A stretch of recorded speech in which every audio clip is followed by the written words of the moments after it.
Hello everyone, today we will talk about how to fix or how to solve the problem of Bitmoji app. We click on settings. Here in this page we go to apps, default apps, app settings.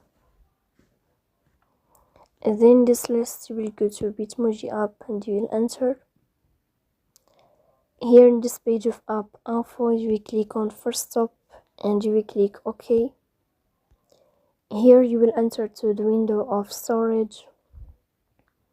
Then we click on clear cache, but pay attention, don't click clear data because that can delete your account.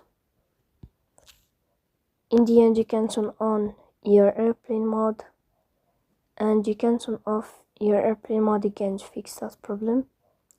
So please don't forget to support us by like and subscribe. See you next time.